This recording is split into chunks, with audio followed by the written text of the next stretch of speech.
ये राम मंदिर का बनाना हमारे दृष्टि से उससे पहले भोजन, वस्त्र, आवास और चिकित्सा की सुविधा सबको मिल जानी चाहिए। देश की प्राण प्रतिष्ठा की बात हो रही है। क्या अभी राम को प्राण नहीं है?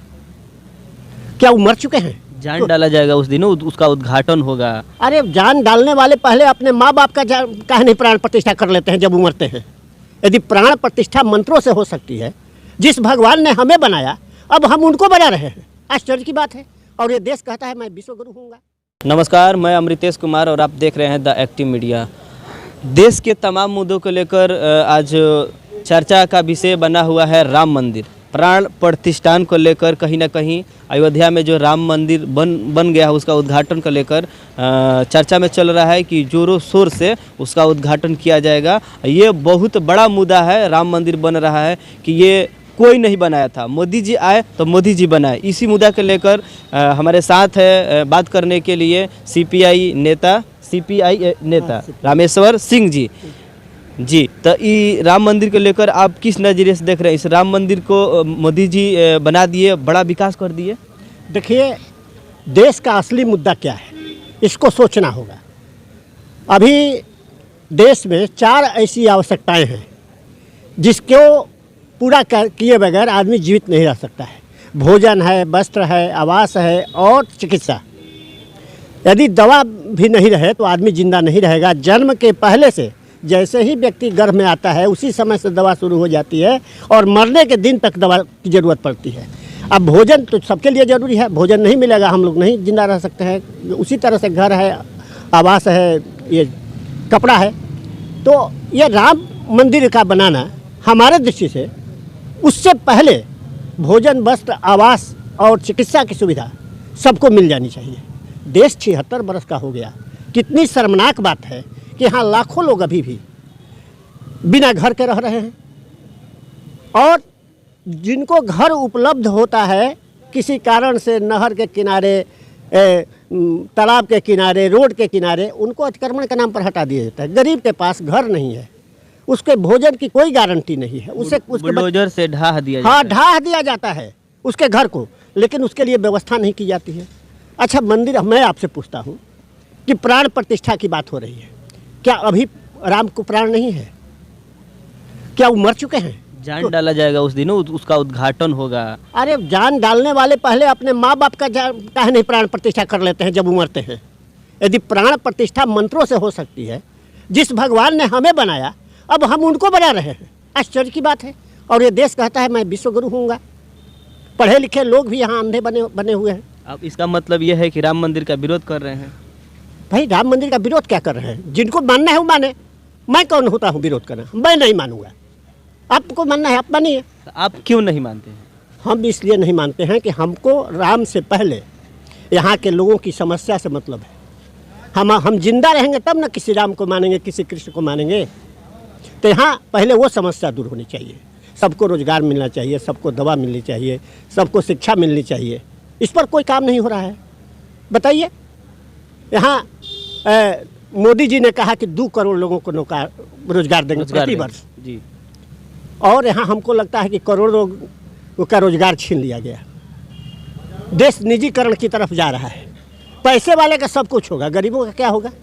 आज रेलवे ये भी बोले थे कि 15-15 लाख खाता में हर एक व्यक्ति को। अरे यही तो बात कहते हैं हम कि ये मोदी जी जो कहते हैं वो करते नहीं हैं। 15 लाख की बात कहे, अब कहते हैं जुमला है। अरे तो क्या पता कि तुम आगे भी जो बात कहोगे वो जुमला हो। भरोसे के लायक ही नहीं है यह सरकार। राजनेता होके जो जिस देश का प्रधानमंत्री ऐसे झूठ बोले और वो आदमी कहता है कि मैं देश को विश्व गुरु बनाने जा रहा हूँ। मंदिर उन्होंने बनाया। वो मंदिर का केस चल रहा था बहुत पहले से, फैसला हुआ। मंदिर नरेंद्र मोदी जी पूंजी दिए हुए हैं। हाँ, मोदी है तो मुमकिन है। लोग कहते हैं कि मोदी जी के वजह से राम मंदिर का निर्माण हुआ है। हाँ, तो मोदी हैं तो मुमकिन है। हम कहते हैं कि मोदी हैं तो सब कुछ नमकीन है, सब स्वाद खारा हो जाएगा। और आने वाले समय में जनता जग चुकी है। पहले लोग भय से कुछ बोलते नहीं थे। देवी देवताओं का भय दिखाया जा रहा है। देश में 2 बीमारी है, जातिवाद और धर्म का नशा। धर्म का नशा तो ऐसा चढ़ रहा है, लोग देखिए कांवरियों को फूल बरसाया जा रहा है, और जो रोजगार मांगने जा रहा है उस पर लाठी बरसाया जा रहा है। ये तो अच्छा है, अभी बिहार की सरकार थोड़ा चेती है कि लाखों नौजवानों को नौकरी दिया और बिल्कुल साफ सुथरा नौकरी दिया, कहीं भी कोई रिश्वतखोरी का नहीं कान। मोदी जी, अमित शाह जी कहते हैं कि पकौड़ा तलिए, पकौड़ा तलना भी रोजगार होता है। तो वही काहे नहीं पकौड़ा तलते हैं? उनको क्या चाहिए? वो पकौड़ा तले, पहले अपने तो आगे आगे तले, पीछे से लोगों को तलवावे। तो वो चाय बैठे गया बेचे सत्ता हैं, में। चाय बेच के प्रधानमंत्री बन गए हैं। आप कह रहे हैं कि वो बेचे, अब चाय बेचते थे प्रधानमंत्री बन गए, तो आपको मतलब जलन हो रहा है कि वो हमेशा वही काम कर जलन हमको नहीं हो रहा है, उनका बतवे जब जुमला हो रहा है तो चाय वाला जुमला होगा। वो चाय की बात भी जो बोल रहे हैं वो भी जुमला ही होगा। वो तो जहाँ जाते हैं अपने रिश्तेदार खोज लेते हैं, कि जिस समाज में जाते हैं कहते हैं इनका इनसे बहुत पुराना हमारा संबंध है। तो ये सब जुमले हैं। इस झूठ के भरोसे अब हम लोग रहने वाले नहीं हैं। देश को रोजगार चाहिए, देश को शिक्षा चाहिए। ये दो चीज़ें विकास का मूल अस्त्र है शिक्षा, ना? स्वास्थ्य, रोजगार। शिक्षा और स्वास्थ्य और रोजगार। राम मंदिर बनने के बाद अब देखिएगा कि भारत राष्ट्र हिंदू घोषित होगा। हिंदू राष्ट्र कैसे घोषित होगा? और घोषित हो जाएगा तब फिर वो टूट जाएगा कि नहीं? अगली जो सरकार आएगी तो फिर तोड़ देगी।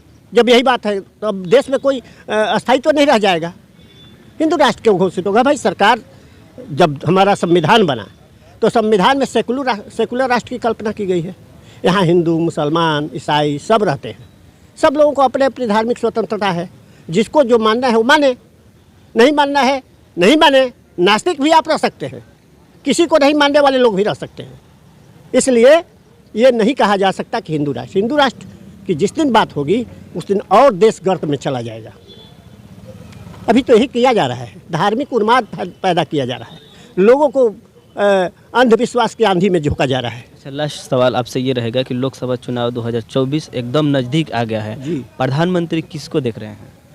देखिए, प्रधानमंत्री का चुनाव जनता नहीं करती है। प्रधानमंत्री का चुनाव लोकसभा में चुने हुए उम्मीदवार करते हैं। तो जब चुनाव होगा, जो जीत के लोकसभा सदस्य जाएंगे वो अपना प्रधानमंत्री चुनेंगे। जनता थोड़े प्रधानमंत्री चुनती है, जनता तो सांसद चुनती है। ये हम कैसे कह दें कि हम देखना चाहते हैं? अब वहाँ जो योग्य सांसद होगा उसका चयन होगा। अभी से क्यों कहें कि कौन प्रधानमंत्री होगा?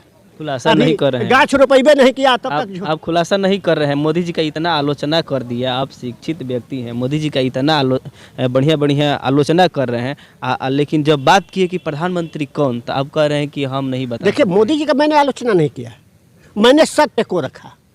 वह किस बात को अपने ढंग से परिभाषित करे। हमको विचार है, व्यक्ति की स्वतंत्रता है। संविधान हमको यह अधिकार देता है कि आप में अच्छाई है तो अच्छाई को कहें, बुराई है तो बुराई को भी कहें। तो यदि हम स्वतंत्र नागरिक हैं तो हम किसी के मन की बात कहेंगे कि हम अपने मन की बात कहेंगे? हम उनकी कोई बुराई नहीं किए, हम जो सच्चाई है उसको मैंने कहा। और ये बताइए आप ही कि लोकसभा के सदस्य प्रधानमंत्री चुनते हैं कि जनता प्रधानमंत्री चुनती है? हम तो सही बात कहते हैं। जो लोग कहते हैं कि हमारा प्रधानमंत्री का कैंडिडेट ये है, वो लोग गलत करते हैं। उनको यह बात नहीं कहना चाहिए, क्योंकि उनके हाथ में नहीं है प्रधानमंत्री का चुनाव करना। अच्छा, लास्ट सवाल आप घुमा के बता रहे हैं, दो गठबंधन बना है लोकसभा चुनाव में, इंडिया और एनडीए, तो कौन आएगी, इंडिया या एनडीए? देखिए, हमारी समझ से भाजपा से लोग उब गए हैं, एनडीए गठबंधन से लोग उब गए हैं। कितना दिन धोखा खाएं, कितना दिन झूठे बातों पर विश्वास करें? इसलिए इस बार परिवर्तन होना है। अब की बार इंडिया गठबंधन के लोग सरकार बनाएंगे, ये हमें विश्वास है। राम मंदिर के पक्ष में है कि विरोध में है? अजीब हाल है, जो राम मंदिर के पक्ष में है वो अलग होंगे, और हम राम मंदिर के पक्ष में नहीं हैं। हम रोजगार के पक्ष में हैं, हम शिक्षा के पक्ष में हैं, हम लोगों के घर के बनने के पक्ष में हैं, हम लोगों को कपड़ा में देखना चाहते हैं। हम इस पक्ष में हैं, जनता की मूलभूत आवश्यकताएं पूरी हो, हम इस पक्ष में हैं।